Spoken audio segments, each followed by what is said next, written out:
Hello, hello. How are you?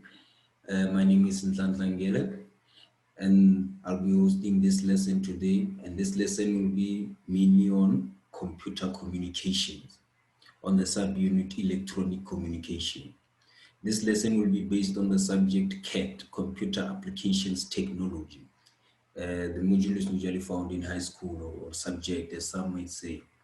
Today we'll be dealing with the theoretical aspects such as the electronic communication, as I have stated. Now, what is electronic communication? Electronic communication basically refers to the data, the information, the pictures that is sent from one individual to another. It can be more. All that matters that the information is sent from one person to another using the electronic communication. This can be either using your WhatsApp, you can use your Facebook, you can use various platforms to communicate electronically with people. It is a fundamental way of communicating, and it has replaced the medieval times of communicating, whereby people would use your pigeons, people would use train to go and communicate, people would use motor vehicles. These days you can just communicate using such platforms. Now, electronic communications have various advantages and disadvantages, which we'll get into right now. Now, the main advantage of electronic communication is the speedy transmission. What do we mean when we say speedy transmission? Speedy transmission is basically the speed at which you transfer information from one person to another. When you're using the tools, such as your WhatsApp, your email, when you send that message, the person will receive the message instantly, compared to when you send the message, compared to when you need to go and tell them the message personal, which will take a lot of time. Now, the disadvantage of electronic communication is the massive amounts of data, the volume of data. The data is a lot on the internet, and usually you find that most of the information that is sent is inaccurate. So that is one of the disadvantages of electronic communication as compared to dealing with someone a mano or person to person, as some might say. Now, another advantage of electronic communication is wide coverage. What do we mean when we say wide coverage? Electronic communication, you can communicate on a broader scale. You can communicate with someone who is far away using various platforms. It can be either USA, it can be either Italy, whilst you're in South Africa, such as myself. Now, communicating, although it can cover a wide coverage in area, there is the disadvantage of that, the cost of development of the electronic communication. What do we mean by this? When you communicate, there are various things that have to be in place in order for you to be able to use that electronic communication platform to communicate across the board. It might be the most basic, the network. You need network coverage in order to be able to communicate using electronic communication. So if the network is unavailable, you won't be able to communicate. Now let me get to cost of development. Cost of development, it means those poles, the network poles or the servers, whatever it might be that they use to maintain the network. It is very important that you understand that it's costly for those services to be maintained, hence the cost of development of the devices of electronic communication. Now, electronic communication also has an advantage of low cost. What do we mean when we say low cost? Low cost is basically in terms of the consumer. Consumer basically gets to get a cheaper usage. In terms of your WhatsApp, in terms of your Facebook, those platforms are free compared as to you going to the person and going to communicate with them. If I can travel from Polokwane to Johannesburg, it would cost me roughly around 300 compared as to what? As to me delivering the message through your email, through your WhatsApp, through your Instagram. There I can save a lot and a large amounts of money as compared to communicating a mano, person to person. Now, The disadvantage again of electronic communication is the legal status. Legal status, basically, in this way we're looking at contractual agreements. Contracts at times, it's very difficult to deal with contract situations while the person is far away. Although these days we have such technology that you can sign documents online and all that, but it's still difficult to verify some of the documents. Therefore, that's why the legal status still remains a challenge of the electronic communication. Now, the advantage again of electronic communication is the exchange of feedback. What do you mean when you say exchange of feedback? Exchange of feedback is basically means you get to receive your information quickly. What do you mean when you say you receive your information quickly? Your information that you receive, as compared to sending someone to go deliver that message, you receive it instantaneously, as compared to when you have to send someone the instant feedback, undelivered data. Well, again, the disadvantage of electronic communication. This is basically is caused by the network. It's caused by various things.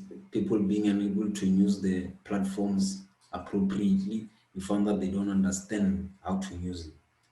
An example would be, I send someone a message using the email, but the person has not received the message.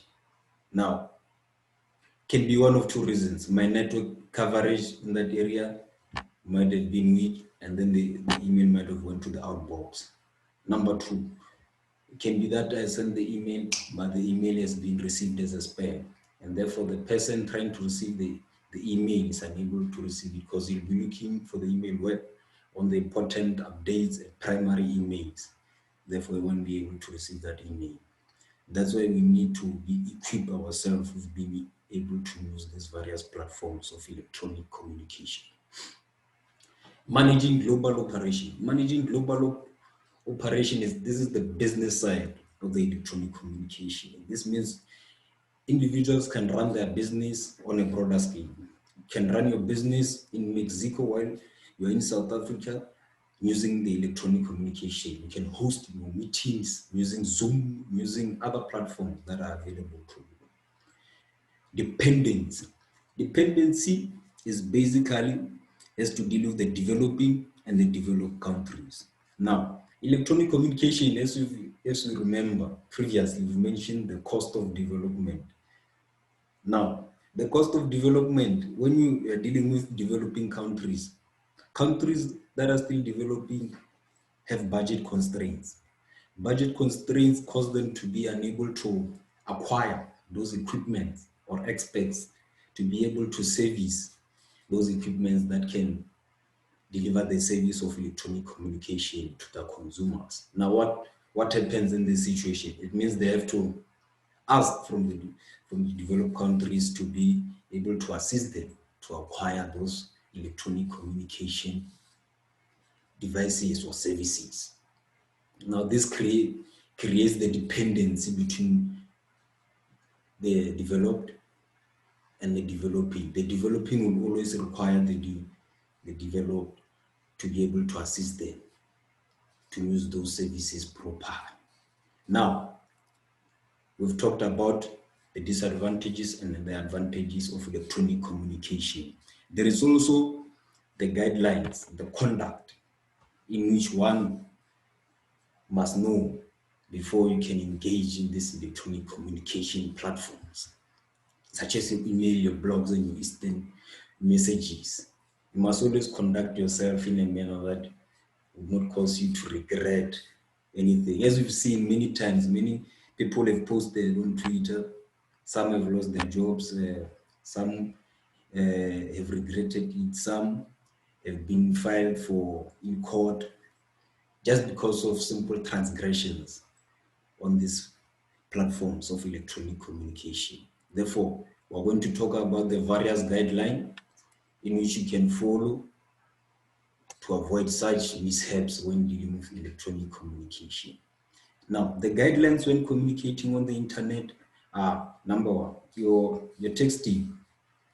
When you text, it's nice when you text, but you must always try and keep your messages short, because long messages can be misinterpreted by people, and therefore misinterpretation will lead to your information not being delivered accurately.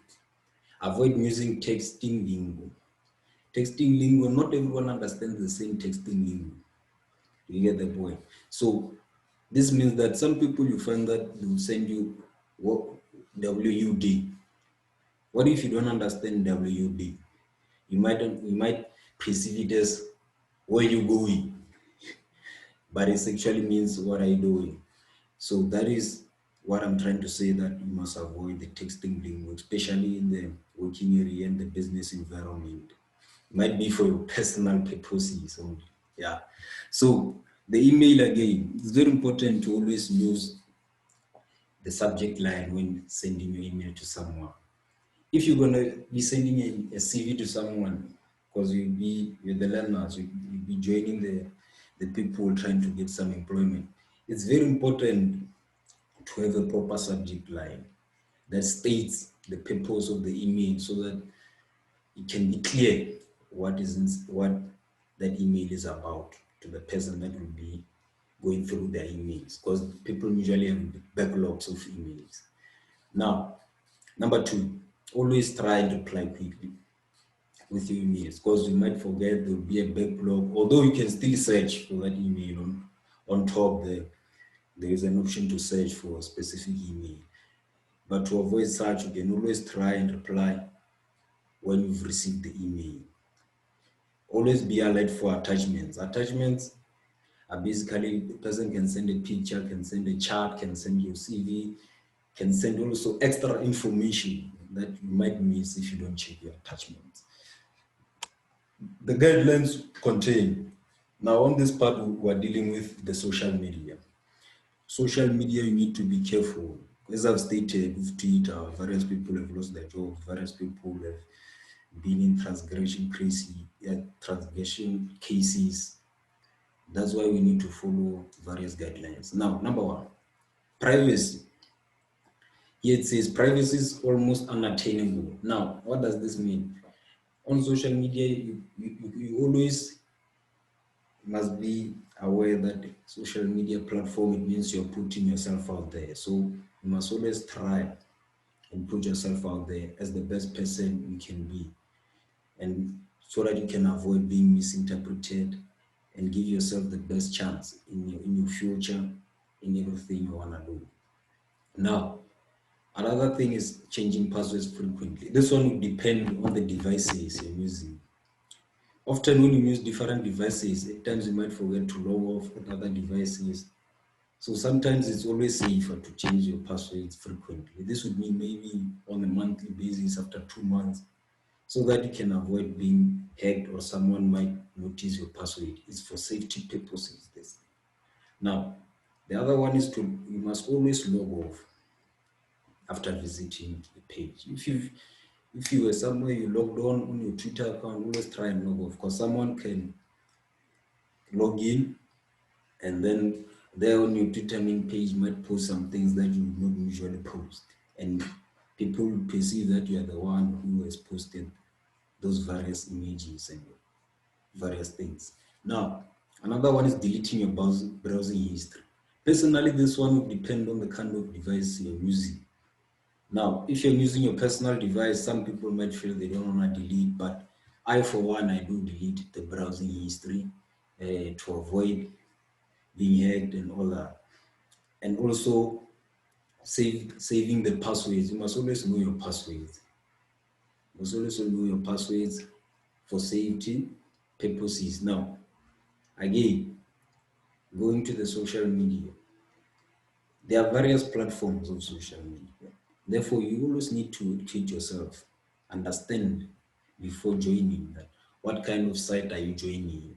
Because you might find yourself joining other unethical sites without you understanding what the platform is about. You need to always understand what the platform is about before you join. Now, thank you on that one. On the next unit, we'll be dealing with types of electronic communication, basically your email, instant messages, your vlogs, your VIP. Now, these ones will be dealing with them on the next video, and I would like to thank you guys for staying on this video. I know we're dealing with hard times right now with the 2020 handing us a big blow of the COVID-19, but we still need to remain strong, steadfast, be innovative, find ways in which we can get ourselves out there, find ways in which you can teach. I myself, as a student teacher, I'm looking for ways in which I can engage in the teaching environment using different tools. Hence, we do this video to try and support the learners, to try and support everyone that's willing to engage in computer applications technology. And therefore, I'd like to thank you all. My name is Nhlanhla Ngele, and I hope you've enjoyed the video. And if you did, you can just like, and then thank you very much.